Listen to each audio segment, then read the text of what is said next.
താലി കെട്ടണ നേരത്തെ അല്ലെങ്കിൽ മഹർ കൊടുക്കണ സമയത്ത് ചില ആളുകൾക്കുള്ളിൽ ഭയങ്കര പേടിയാ. കയ്യൊക്കെ ഇങ്ങനെ വറക്കും, ചുണ്ടൊക്കെ വരണ്ട്, തൊണ്ടയിലെ വെള്ളമൊക്കെ വറ്റിപ്പോവും. ഇവനിതെന്താ ഈ കാണിക്കുന്നത് എന്ന് ചിലപ്പോൾ കണ്ടു നിൽക്കുന്നവർക്ക് തോന്നും. സത്യത്തില് കല്യാണം കഴിക്കാൻ പേടിയുണ്ടായിട്ടല്ല. ഇനി ഇവിടെ അങ്ങോട്ടുള്ള ജീവിതത്തില് കൂടെ ജീവിക്കുന്ന ആളുടെ സന്തോഷവും സമാധാനവും ഒക്കെ എന്നെയും കൂടെ ആശ്രയിച്ചല്ലേ, അതെന്റെ ഉത്തരവാദിത്തല്ലേ, അതെന്റെ ബാധ്യതയല്ലേ എന്നൊക്കെ ഉള്ളൊരു ചിന്ത ആ നേരത്ത് മനസ്സിലുണ്ടാവാം.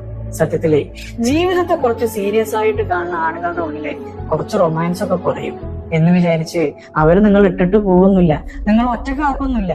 ചിരിയും കളിയും തമാശയൊക്കെ കുറവുള്ളതുകൊണ്ട് മുത്തേ പൊന്നേന്ന് വിളിച്ച് എപ്പോഴും പുറകെ വരാത്തതുകൊണ്ട് ആള് രണ്ട് റൊമാൻറ്റിക് മൂരാച്ചിയ എന്ന് വിചാരിക്കണ്ട. ആണ്ടിലൊരിക്കലൊരു കേക്ക് മുറിക്കാൻ പറ്റിയില്ലെങ്കിലും വേറെ ഒരാളുടെയും കൂടെ പോവാതെ ആയുസ് മുഴുവൻ അവര് നിങ്ങളെ കൊണ്ട് നടക്കും. നല്ലൊരു കുടുംബജീവിതം എന്ന് പറഞ്ഞാലേ നല്ലൊരു മഴ പെയ്യണ നേരത്തെ രണ്ടാളുകൾ കൂടിയിട്ട് ഒരു കുട ഷെയർ ചെയ്യണത് പോലെ. ഒരാൾ ഒറ്റയ്ക്ക് നടന്നാൽ തന്നെ നല്ലോണം മഴ നനയും എന്ന് ഉറപ്പുള്ള ഒരു നേരത്തും ഒരാൾക്ക് കൂടെയുള്ള ഒരു സ്പേസ് നമ്മൾ ആ കുടയിൽ കാണും.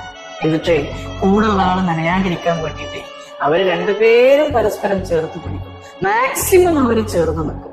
കാറ്റിങ്ങനെ മാറി മാറി വീശാൻ തുടങ്ങുമ്പോ, മഴ പല ഭാഗത്തു നിന്ന് പെയ്യാൻ തുടങ്ങുമ്പോ ഓരോ ഭാഗത്തേക്കും കുടങ്ങനെ മാറ്റി മാറ്റി പിടിക്കാതെ അവര് രണ്ടുപേരും പരസ്പരം ഓർമ്മിപ്പിച്ചുകൊണ്ടേയിരിക്കും.